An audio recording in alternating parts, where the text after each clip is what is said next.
தாய் ராஜம் 30ஆம் பாகம். அவரு சொல்லிட்டு அப்படியே கிளம்பிருவாரு.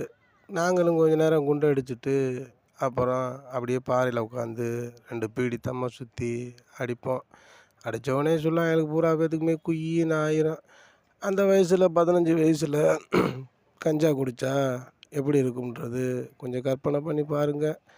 குடிச்சிட்டு இழுவியாகி என்ன செய்றோம்னு தெரியாம அங்கனக்குள்ளேயே ஒருத்தனையும் தள்ளி விட்டு விளாடுவோம்.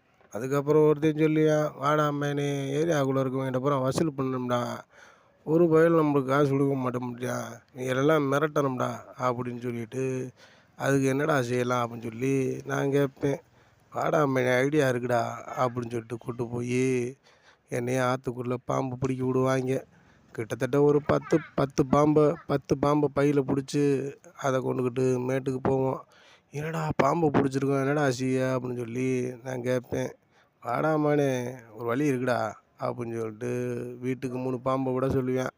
"இந்த வீட்ல 3 பாம்ப விடு, இந்த வீட்ல 3 பாம்ப விட்றா, பஞ்சாயத்து ஆகும். அப்புறம் போய் பிடிக்கிற மாரி பிடிச்சிட்டு அவங்ககிட்டயே காசு வாங்கிக்கலாம்டா" அப்படின்னு சொல்லி சொல்லுவேன்.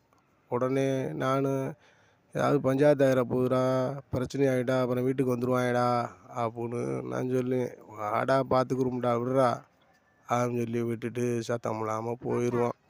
மறுநாள் காலையில் அவங்க பாம்பு பாம்புன்னு ஃபயர் சர்வீஸுக்கு இல்லைன்னா ஏரியாக்குள்ள இருக்க ஆளுகளை கூப்பிடுவாங்க.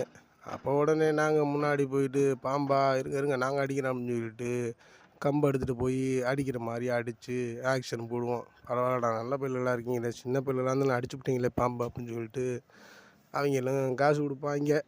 அந்த காசை வாங்கிட்டு நேராக படத்துக்கு போயிடுறது, தினமணி தேட்டர் படத்துக்கு. தேட்டருக்கு போய் நல்லா பொங்கலை வாங்கி உட்காந்துட்டு சாப்பிட்டுட்டு, அதுக்கப்புறம் படம் முடிஞ்சு நைட்டு ஏரியாவுக்குள்ளே வருவோம். அந்த ஏரியாவே கரும்முன்னு இருக்கும். அப்படியே வீட்டுக்கு போகிறோம்டான்னு சொல்லிட்டு வீட்டில் போய் படுக்க போயிடுவோம்.